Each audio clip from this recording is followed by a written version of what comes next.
Over the past several decades, we humans have made incredible and innovative strides in the field of technology. We created the internet, built personal computers, shrunk those computers, and now we have this. I'm sorry, Dave. I'm afraid I can't do that. Oops, sorry, I meant this. I'm here to help. In the grand scheme of things, this stuff is supposed to help us make time for what we really want to do in our lives. But does it? In reality, many people report having less time to reflect. Instead, always dominated by the need to act, multitask, and pursue instant gratification. Our technological advancements were supposed to free up time for creative thinking. But the stream of constant incoming information has instead eroded our attention and froze our creativity, which brings me to my point.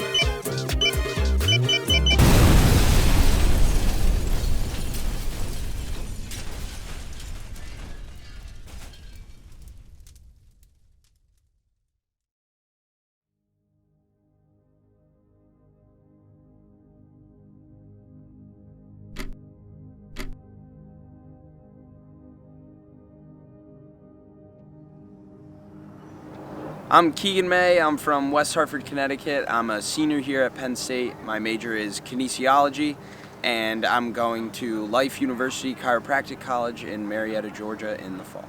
My end goal here on this world is to just live a happy life. And I don't think you're able to live a happy life if you're not aware of how you react to things. Because a lot of the times people will jump on their impulses so quick and ride that wave until they've dug themselves a deep hole and they can't get out of what they said just because it was an impulsive reaction. So I've really tried to pay attention to how I initially react to things, because I think that takes you a lot further than you think it does. You recently mentioned how walking to class has become a really enjoyable activity for you. Do you think mindfulness had anything to do with that change? Or maybe, did it change your perspective on these last few weeks of college? I've just been wanting to enjoy it a lot more recently, walking around, enjoying what I have here. But on those walks often, yeah, I'll take the time to just appreciate where I'm at and where I've come and how I've come here. And, you know, it's been a lot of self-reflection for me for the last year, for sure. If I wasn't mindful, then I wouldn't have gotten through the things I've gotten through.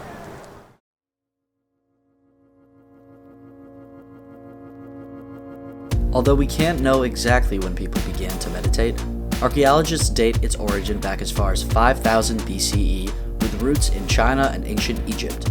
While meditation isn't tied to any specific religion, faiths ranging from Judaism to Hinduism to Buddhism have all adopted unique meditation practices to fit their spiritual beliefs. Word of meditation quickly spread along the Silk Road and continued to move throughout Asia for many years. Fast forward to the 20th century, and the practice has moved away from the realm of religion and into popular culture of the West. The 1960s and 70s marked the beginning of research studies into the science behind meditation. In 1975, the cover of Time magazine read, "Meditation, the answer to all your problems?"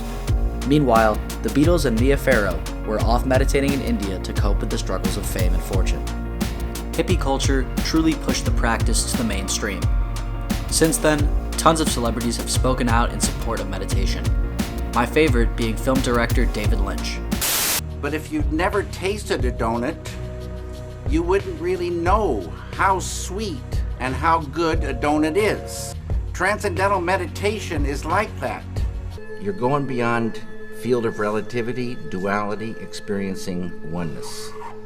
Pure, unbounded, infinite consciousness. Although the practice of meditation has been around for thousands of years, we're only just now beginning to understand the science behind it. First, let's talk about neuroplasticity. We can actually shape our brains throughout our lives through a process called neuroplasticity, which is the nervous system's ability to restructure itself in response to internal and external input. It's not the number of brain cells that are important for a healthy brain to function, but the number of connections between them that benefits us most. Another transformation in the brain that occurs with consistent meditation involves the growth of gray matter in areas related to memory and emotional processing. This increasing gray matter leads to changes in the prefrontal cortex, which is responsible for complex thinking processes like decision-making, concentration, and the ability to resist distractions. Meditation has also been shown to shrink the amygdala, which is the fear center of our brains. A smaller amygdala lowers the capacity of our body to respond to stressors in a fight or flight mentality, thus decreasing levels of anxiety, depression, and raising our tolerance to pain.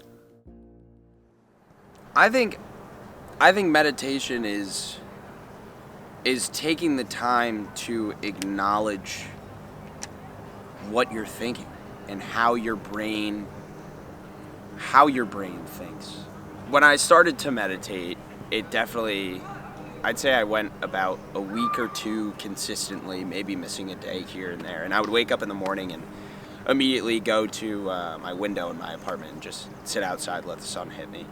I think the reason I did it is because I was in an anxious state and it was kind of all the next steps were hitting me in my brain and I had to kind of organize myself. So I guess I use it more, when I did use it, I used it more as an organization tool for my brain, really, to slow down, take a breath mentally and get all my thoughts in a row and tell myself, I'm okay. I definitely felt different on the days that I did and did not meditate. When I didn't meditate, I definitely felt things would get me worked up easier. I would sweat the small stuff instead of not thinking about it. And I would catch myself sometimes saying, like, oh my God, you need to meditate, or why didn't you meditate this morning? And I still catch myself doing that some days and being like, oh, you should have meditated today. Like, you never know what situations could have come up today where, you just needed that relaxed state of mind in the morning to gather yourself. I also journal too, which I journal when, I'm all crazy in the head, and I've said that in my journaling before, that I need to journal and meditate when I'm in an okay state, because I just think it's important to do that, because no matter how much people think they might be okay, there's always going to be something under that surface of our certainty that makes us, think about ourselves, and there's always something we can learn from in ourselves.